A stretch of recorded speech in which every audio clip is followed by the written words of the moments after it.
In this video, we're going to be starting to build on some of these properties that we've seen. So in our last video, we were looking at the signs of our 6 trig functions depending on what quadrant they terminate in. And in other videos, we've looked at the relationships between the sides of a triangle and how we determine our 6 trig functions. So we're going to put that together here in this example. So we're given that angle theta is in quadrant 3, and cosine of that angle is -3/5. So let's start by sketching the first piece of information we know. We know that the angle terminates in quadrant 3.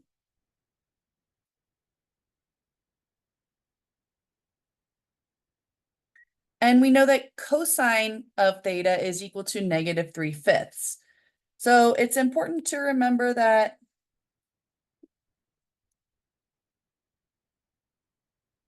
cosine theta is equal to x over r. In quadrant 3, our x value is negative, so we're actually going to better identify x as being the -3 and r being +5.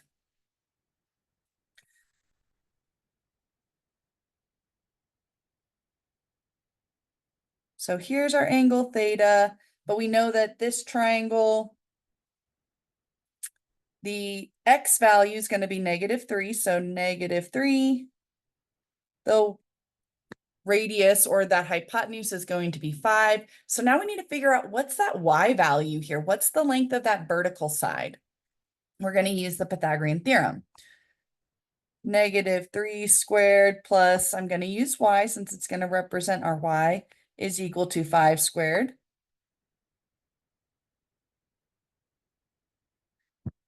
So 9 plus y squared equals 25. If I subtract 9 from both sides, y squared is equal to 16.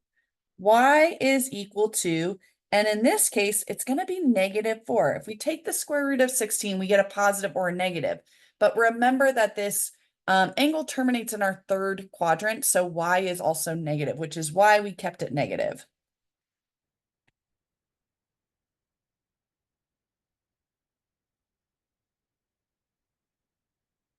So -4 here. So now we can set up our ordered pair. For this point, it's going to be -3, -4.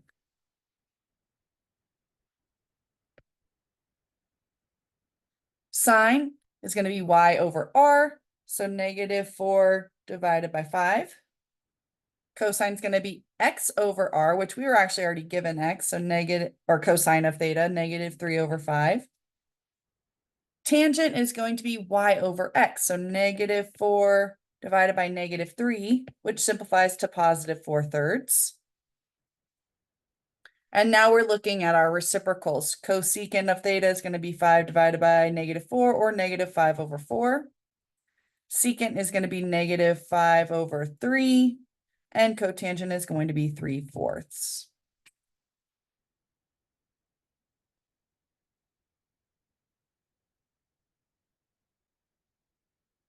Some additional identities that we're going to be using. Identities are really just statements that we know to be true. So they've been proven out to always work regardless of the value of the variable being used.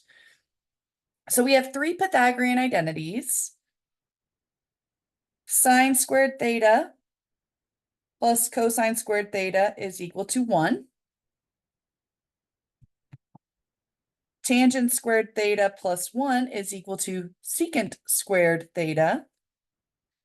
And 1 plus cotangent squared theta is equal to cosecant squared theta.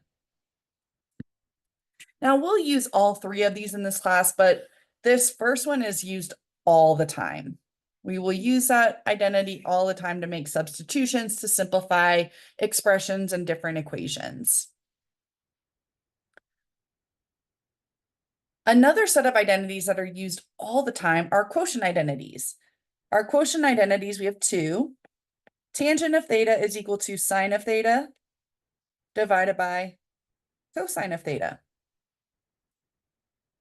It also then follows that cotangent of theta, which is the reciprocal of tangent theta, is cosine theta divided by sine theta.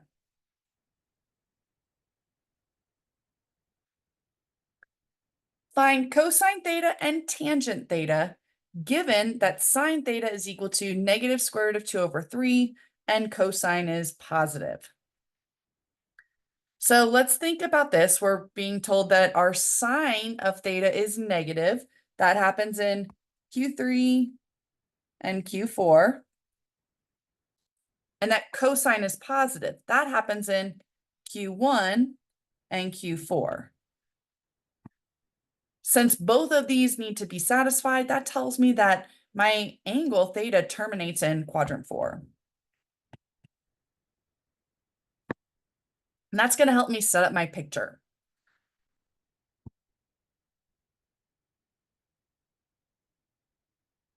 So my angle terminates here. Sine is equal to, sine theta is equal to y over r. Since our y value is going to be negative, that gives us our negative square root of 2, and r is going to be positive 3. So I can make this negative square root of 2. I can make my hypotenuse 3, and I can use this to figure out the x value for this angle.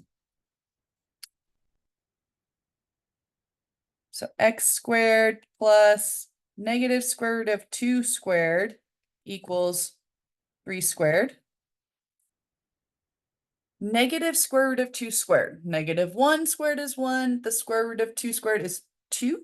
So this is just positive 2 equals 9.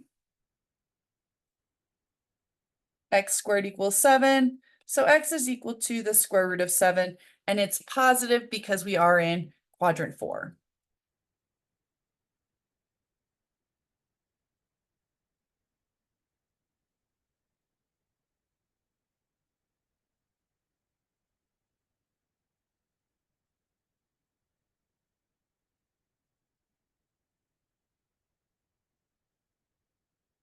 So to find cosine of theta, we're going to use that initial ratio of x over r, which is going to be the square root of 7 over 3.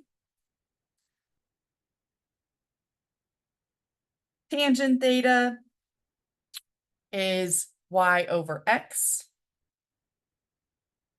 which is negative square root of 2 over the square root of 7, which we need to rationalize by multiplying by the square root of 7 over the square root of 7. When we're multiplying two radicals with the same index, we can just multiply the radicands, what's underneath the radical. So the square root of 2 times the square root of 7 is equal to the square root of 14. So negative square root of 14 in the numerator divided by 7. Now, we are just using these properties we've already learned. We haven't actually utilized any of these identities that we've already, or that we just defined.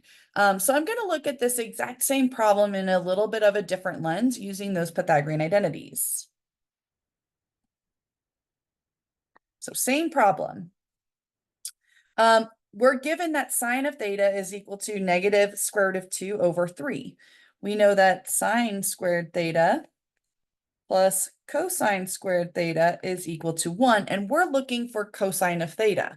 So we can use this Pythagorean identity to figure out that value of cosine theta. So we're going to take sine of theta, negative square root of 2 over 3, and we're going to square it. I should identify or just make sure I make a point. Sine squared theta is the same as, and I'll write this up here. This is the same as sine of theta being squared. But that looks a little bit more complicated. There's a lot of nuances with the syntax, so how we write things in math to communicate certain things without adding additional confusion. So if we want to take a trig function and square it, we put it after the abbreviation of that trig name before the argument. So sine squared theta is the same as taking sine of theta and squaring it.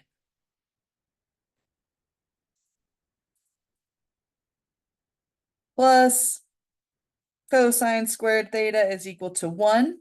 Now we can simplify that negative square root of 2 over 3 squared by squaring the numerator and the denominator. If I square the numerator, we get 2, because the square root of 2 squared is 2, and negative 1 squared is 1, over 9.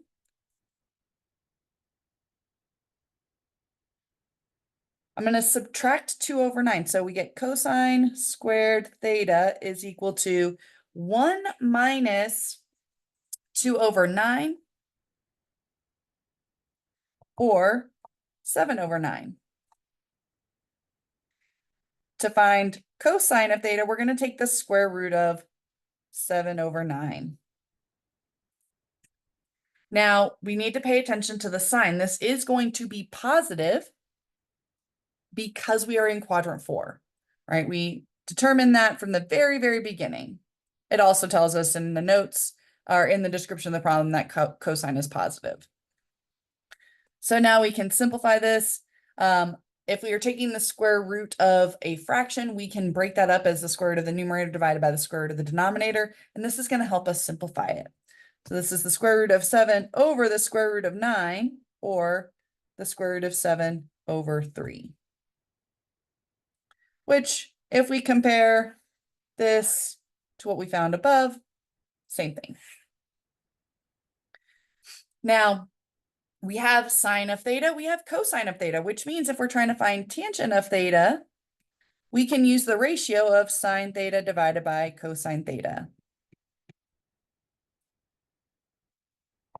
Sine of theta was negative square root of 2 over 3 divided by cosine of theta, which was the square root of 7 divided by 3. To simplify a complex fraction, we're going to take the numerator, multiply it by the reciprocal of the denominator. We're essentially dividing two fractions here. So negative square root of 2 over 3 times 3 over the square root of 7. Our 3's are going to simplify to 1. So now we have negative square root of 2 over the square root of 7.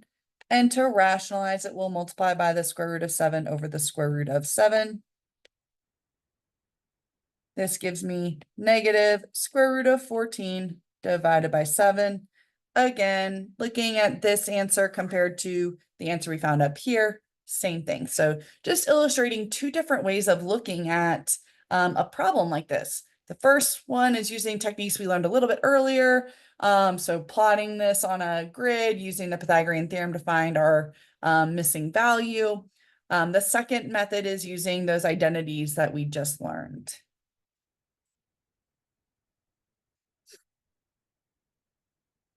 Find sine theta and cosine theta given that cotangent of theta is equal to negative 7 over 24 and theta is in quadrant 2. So we know theta is in quadrant 2. So we'll go ahead and set up a terminal side. And cotangent, remember, is going to be x over y.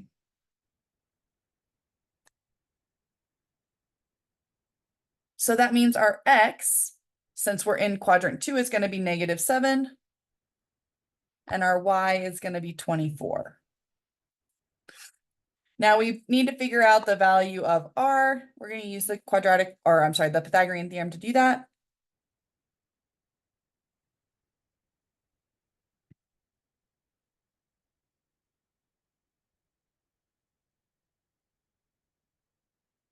(24 squared plus negative 7 squared is 625. And if we take the square root of both sides, r is equal to 25.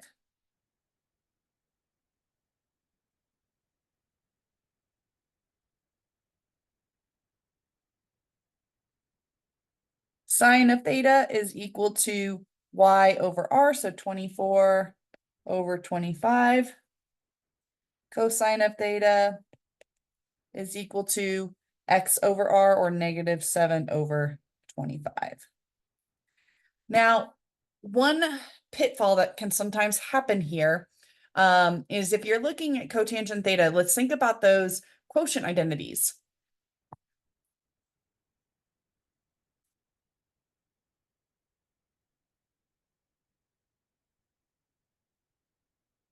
cotangent theta is going to be cosine theta over sine theta, which is -7/24.